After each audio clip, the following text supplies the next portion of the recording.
श्री स्वामी समर्थ। नवरात्रात कलश स्थापना केल्याने घरात देवीची उपस्थिती मानली जाते। नवरात्रामध्ये घरी घट बसवत नसेल तर फक्त कलश मांडून अखंड दिवा नक्की लावा, देवी माता प्रसन्न होते। कलश स्थापनेसाठी एक तांब्या घ्यायचा आहे, त्यावर कुंकूने एक स्वास्तिक काढून घ्यावा। बाजूला हळद कुंकूचे 5 बोटे कलशावरती ओढावी। कलशामध्ये शुद्ध पाणी भरून हळद कुंकू, अक्षदा, सुपारी, 1 रुपयाचे नाणे आणि फूल टाकावे। विड्याची 5 पाने किंवा आंब्याची 5 पाने कलशावर ठेवून त्यावर एक नारळ ठेवावा आणि एका पाटावर अष्टदल कमल तांदळाने काढून घ्यावे।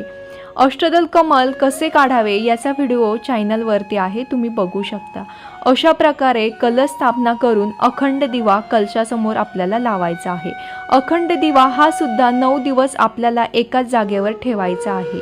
श्री स्वामी समर्थ।